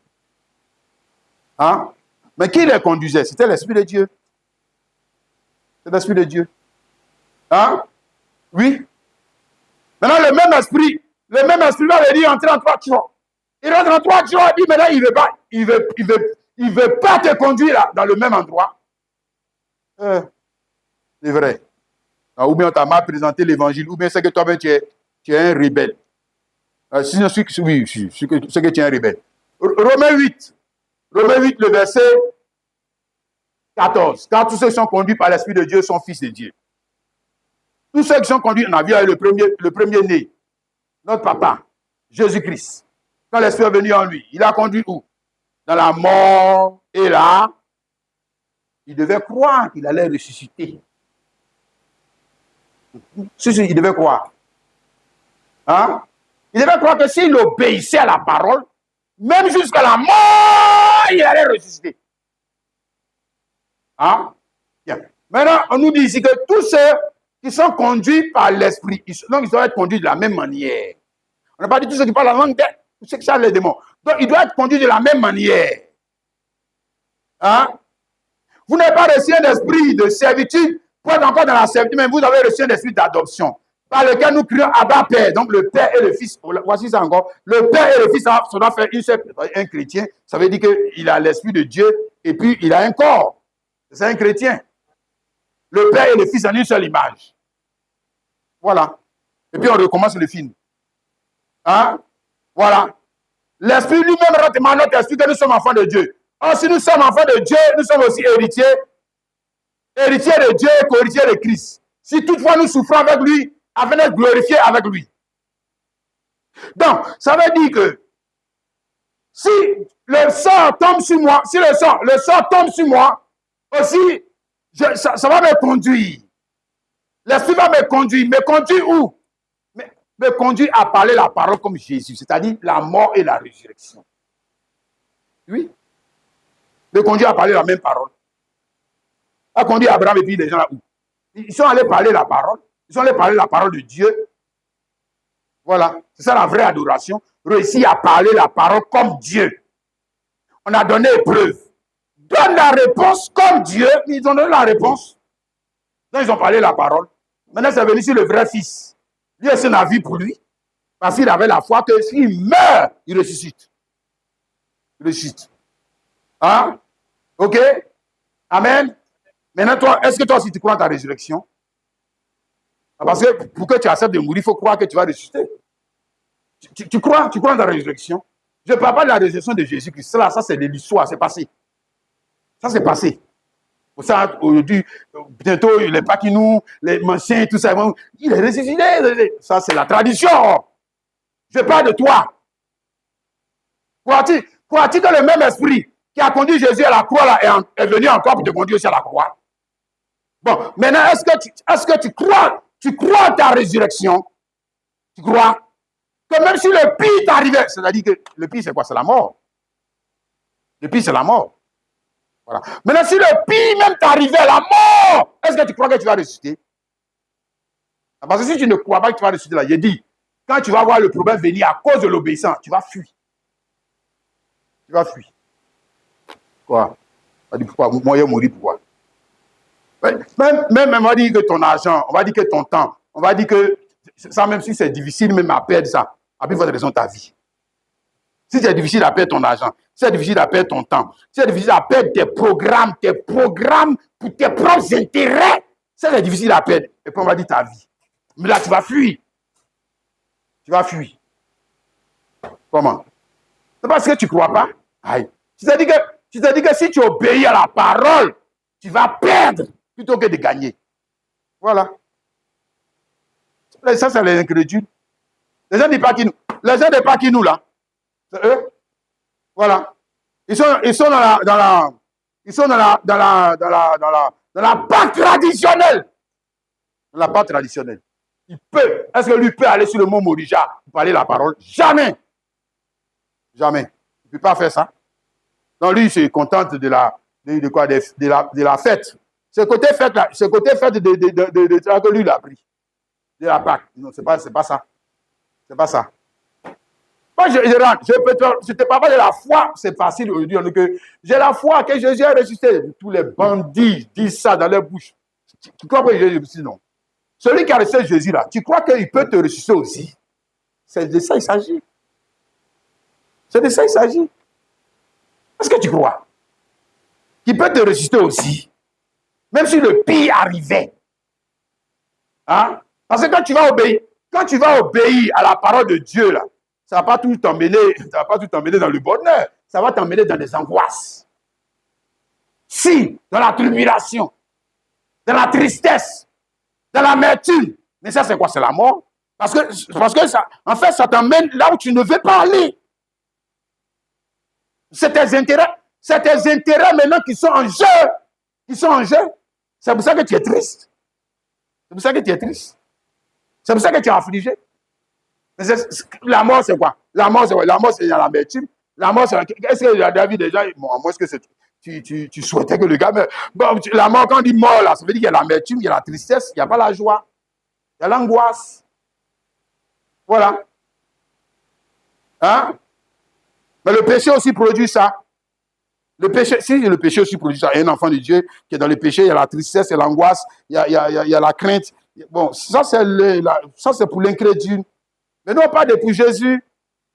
Non, pas pour Jésus. Hein? Dans Matthieu 26, regarde si Jésus n'a pas éprouvé ça, notre Père n'a pas éprouvé ça. Matthieu 27, verset 37, il prit avec lui Pierre et les deux fils de Zébédée et il commença à éprouver de la tristesse et des angoisses. Et il a dit, mon âme est triste jusqu'à la mort. Mais pour lui, là, est-ce que c'était le péché? Non, c'est l'obéissance. Et ça, la même chose, on a vu ça pour Abraham et puis Isaac, et ils ne chantaient pas. Oh, Dieu est fort, je vais tuer mon fils, Dieu est fort. Quoi? Non, hein? Le gars, il dit qu'il pleurait, le fils, même, il pleurait. Il pleurait. Voilà, mais il a été bien content de dire, il ne faut pas le tuer. Prends le bélier là-bas pour le tuer. Dit, Dieu soit loué. Va tuer mon fils. Hein? Maintenant, quand c'est arrivé sur le véritable fils, il n'y a pas quelqu'un qui est garçon qui va parler depuis le ciel qu'il ne faut pas le tuer. Qui? Hein? Voilà. Quand c'est arrivé sur Pierre, hein, dans Jean 21, verset 18 à 19, il dit que toi, est-ce que tu sais qu'ils vont te tuer? Hein? Mais quand ils vont t'attraper pour te tuer là, il ne faut pas fuir. Hein? Suis-moi. Il n'y a pas quelqu'un qui a parlé depuis le ciel pour dire, ne le tuez pas. Non. Il n'y a pas quelqu'un. Bon. Hein? Pour nous, là même, nous, les chrétiens de la Odyssée, est-ce qu'on cherche à nous tuer même? Je veux dire, physiquement, est-ce qu'on cherche à nous tuer? Qui cherche à nous tuer même? Si on prêche la parole librement, mais on a des difficultés. Et pourtant, c'est ça qu'on a des difficultés à faire. La chose qu'on doit faire, je veux dire que sans qu'on met le feu derrière nous, là même, là, on ne veut pas faire. On ne veut pas faire. Et quand la mort va venir, tu vas faire. Tu vas fuir. L'église, ça sera cressémée. Tu vas fuir. Tu vas fuir. Regarde. Je te dis, regarde. Si tu obéis à la parole de Dieu, si le sort hein, pour ce jour est tombé sur toi, alors il y aura une obéissance. L'obéissance va t'emmener où? Harry. Non? C'est pas vrai. Ça va t'emmener dans la mort. Et comme toi, tu es un enfant de foi, comme toi, tu es un enfant de foi, tu sais que même si tu passes dans la mort, il y a une voie qui va s'ouvrir. Toi, tu sais. Donc, tu ne vas pas refuser d'obéir. Tu sais. Il y a une voie qui va s'ouvrir. Si une voie va s'ouvrir, un chemin va s'ouvrir, une porte va s'ouvrir, c'est sûr qu'une porte va s'ouvrir. Et même si je dois rester ma vie dedans, une porte va quand même s'ouvrir.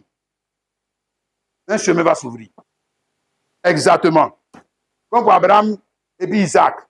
N'est-ce pas? Une porte s'est ouverte. Pour Jésus-Christ, la porte ne s'est pas ouverte ici. Elle s'est ouverte de l'autre côté. C'est pour ça que lui, il a eu ses enfants de l'autre côté. Et puis, il peut dire que maintenant, la mort et le Seigneur de moi ne peut pas prévaloir comme moi, mes enfants. Parce que je suis de l'autre côté. Voilà, c'est fini. Non, moi, je mets mes enfants au monde ici. La mort n'a plus rien à voir avec eux. C'est fini. Voilà, on a vu le dimanche dernier que celui qui est mort est libre. Si, c'est celui qui est mort qui est libre. Celui qui refuse de mourir, il va mourir quand même. Mais il va mourir par incrédulité. Si, il va mourir quand même. Celui qui refuse de mourir quand le sort tombe sur lui. Et quand Dieu lui dit d'obéir, il refuse de mourir. Tu vas mourir quand même. Mais cette fois-ci, c'est par incrédulité. Et comme tu meurs par incrédulité, là, il n'y a pas de meilleur lendemain pour toi. Il n'y a pas de lendemain dans la mort par incrédulité. C'est-à-dire, il n'y a pas de résurrection et vie. Non. Non. Non. C'est ça qui t'a donné comme parabole dans Jean 12, le verset 24. sur le grain de blé qui est tombé en terre, ne meurt. Il reste seul. Mais s'il meurt, il meurt le lendemain. C'est-à-dire plus de vie, plus d'espérance. Mais il faut qu'il meure. Il faut qu'il meure. S'il refuse de mourir, sa misérable vie, là-bas, rester avec lui. Et puis c'est fini. Mais il va mourir. Hein? Si. Il va mourir. Ça, c'est sûr. Hein? Prenons juste ceci. Daniel chapitre 6. Daniel chapitre 6. Pardon. Hein, à partir du verset 19. Daniel chapitre 6, à partir du verset 19. Je prends juste un exemple. Le roi se leva au point du jour avec l'aurore et alla précisément à la fosse au lion. En s'approchant de la fosse, il appela Daniel d'une voix triste. Le roi prit la parole et dit, Daniel, serviteur du Dieu vivant, ton Dieu que tu sais avec persévérance et non pas avec négligence et non pas avec foutaise, hein? Voilà, et non pas avec mépris. Et que ton Dieu que tu sais avec persévérance a-t-il pu te délivrer des lions? Et Daniel dit au roi, vis éternellement, mon Dieu a envoyé son ange, fermez la gueule des lions, qui ne vont faire aucun mal. Parce que j'ai été trouvé innocent devant lui et devant toi non plus, ô roi, je n'ai rien fait de mal. Alors le roi fut très joyeux. Alléluia. Et ordonnant qu'on fît sortir Daniel de la force, Daniel fut retiré de la force. Et il ne trouva sur lui aucune blessure parce qu'il avait été confiant en son Dieu. Le roi ordonna que ces hommes qui avaient accusé Daniel furent amenés et jetés dans la force au lion. Et leurs enfants, leurs femmes. Et avant qu'ils fussent parvenus au fond de la fosse, le lion les saisit. Pourtant, c'est les mêmes lions là. Hein. Voilà, on n'a pas remplacé les lions là. C'était les mêmes, la même fosse, les mêmes lions. Mais les lions les saisissent et brisaient les os. Pourquoi les lions les ont saisis?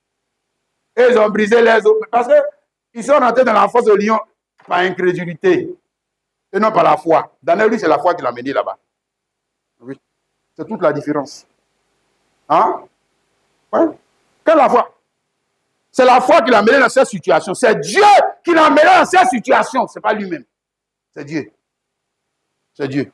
Ce n'est pas son incrédulité. C'est Dieu. C'est parce qu'il voulait obéir à Dieu. Hein?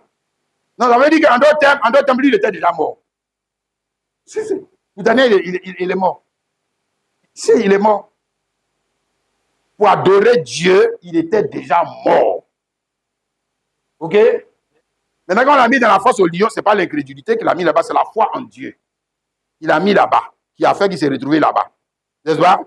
Mais quand la foi en Dieu, c'est ce que nous sommes en train d'expliquer là. La foi en Dieu va te conduire où? La foi en Dieu doit te conduire à parler la parole comme qui Dieu. Parce qu'il rentre, lui, il rentre et puis il sort. Mort et résurrection. Comme qui? Son papa Jésus-Christ. Maintenant, les autres, là, quand on les a mis là-bas, il ne peut pas sortir. Il ne peut pas. Qui l'a envoyé là-bas? Son incrédulité. Qui l'a envoyé dans la tombe? Son incrédulité. Il n'y a pas de chemin pour lui. Pas de porte. Pas de résurrection. Mais le gars là, quand il sort, imagine-toi Daniel, quand il rentre dans la fosse, il est rentré comme un simple homme. Il est rentré comme quelqu'un qui est fou. On dit que mais le gars, il est bête, quoi. Mais quand il sort, il est devenu Dieu. Parce qu'on se dit, mais non, le gars là, il est extraordinaire. Voilà. Les autres là, les autres bandits là, quand ils sont rentrés, ils peuvent sortir. Et puis on va chanter les louanges. Et puis quand tu lis la suite, il faut lire la suite, tu vas voir. Daniel, c'est que Daniel, on me dit quoi? L'entrée de Daniel dans la force au lion, puis sa sortie est devenu quoi? Un sujet d'adoration pour qui? Le roi là, il a commencé à adorer Dieu. Il dit non, ton Dieu est fort. Il dit non, que ton Dieu est fort. Ça veut dire que lui, il venait de parler la parole. Comme qui? Comme qui? Qui peut parler la parole? Qui peut la parler? On peut tous partir à l'école, mais parler la parole de Dieu. Ah, c'est ça. C'est à ça qu'on a été appelé. Le frère, c'est pas venir s'asseoir seulement dans l'église. On a été appelé à parler la parole de Dieu. Maintenant, pour parler la parole de Dieu, nous avons dit qu'il y a quoi? Une preuve. Le preuve de la foi. Et Dieu n'est pas injuste. Dans chaque homme, chaque génération, l'adorateur, il y a une preuve de la foi. Et l'épreuve de la foi est à dessein. Elle est dans un seul dessein. Pour que l'enfant de Dieu, sur qui le sort est tombé, puisse donner la réponse que Dieu attend à la question. À l'épreuve qui lui a été donnée. Quelle est ta réponse? C'est ça, c'est tout. Viens donner la réponse. Ah, tu n'as pas dit que tu connais Dieu. Donne la réponse. Hein? Épreuve. Des maths. Ah, si tu connais, tu as bien étudié, non? Mais donne la bonne réponse. Donne la réponse. Hein? Comment faire? Comment faire pour sortir de la fosse au lion après avoir été jeté là-bas? Le dit, mais on ne va même pas me jeter là-bas. Parce que quand tu vas me prendre pour aller, même moi je fuis. Voilà, ça c'est ta réponse, non? Fuis, va. Va avec ta vie, ta misérable vie. Il faut partir avec. Hein? C'est-à-dire, quand on partait jeter Daniel là-bas, pourquoi Dieu n'a pas dit, hey, je suis le Dieu Tout-Puissant. Vous ne pouvez pas mettre mon enfant là-bas. Jamais.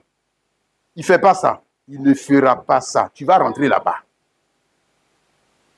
Voilà. Là où rentrent les malfaiteurs. Hein? Et souvent, tu vas pleurer comme tout le monde pleure. Mais toi, tu vas t'en sortir. Tu vas pleurer aussi. Tu vas rentrer là-bas aussi dans la même situation. Mais toi, tu vas t'en sortir parce que ce n'est pas la foi. Ce n'est pas l'incrédulité qui t'a envoyé là-bas. Ce n'est pas ça. C'est la foi. Hein? Ils ont vu le dimanche dernier avec... C'est le même questionnement. Avec Rahab la prostituée. Ils ont posé question aux gens de Jéricho. Les gens de Jéricho, si la mort est en train de venir, comment vous allez faire pour échapper? Ils ont dit, mais c'est très facile. On se barricade, on ferme tout. Et puis c'est fini. Nous, on est sauvés. Ça, c'est les théologiens, là. La mort est en train de venir, tu te barricades. Et puis c'est fini. Et puis tu es sauvé. Hein? Tu dis, mais non, mais moi je faisais du bien, Dieu va savoir que je faisais du bien. Hein? Dieu va savoir que j'étais un bon mari, Dieu va savoir que j'étais un bon homme d'affaires. Ah bon? C'est ça. C'est comme ça qu'il a été sauvé. Oh. Les preuves qu'on leur a données là, les réponses qu'ils ont données là, faux. Faux. Hein? Rahab la prostituée, on a vu, non? Tu as vu point, non? Eux aussi, elle s'est barricadée. Et là où il y avait le fil rouge. Là où il y avait le fil rouge. Symbole de quoi? Toujours mort et résurrection. Donc, elle est en train de parler la parole. C'est ça. Ce n'est pas sa pensée. C'est quelqu'un qui lui a dit de faire. Elle-même ne peut pas avoir ses pensées. Où elle va passer où pour avoir ses pensées? Il faut qu'il y ait un prédicateur qui a la connaissance des choses de Dieu qui va lui donner la pensée. Et puis maintenant qu'elle va parler bien la parole, quand la mort est venue, la muraille, alors que sa maison est dans la muraille, comme on a vu, tu vas sauter pour Rahab. Quand ça arrive sur Rahab, tu vas la sauter. Tu vas la sauter.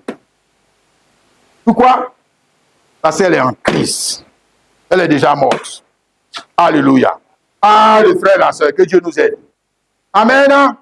On n'est pas seulement des chrétiens de la tradition, mais des chrétiens qui ont la vie de Jésus, qui savent parler la parole comme le Père Jésus. Comme le Père Jésus. Mais surtout qui donnent les bonnes réponses au questionnement de Dieu. Crois en ça, mon frère, ma soeur. Amen. Amen. On va s'arrêter là. Que le Saint-Esprit nous aide, mon frère. Ma soeur, dans ce temps de religion, de grandes religions, de grandes religiosités,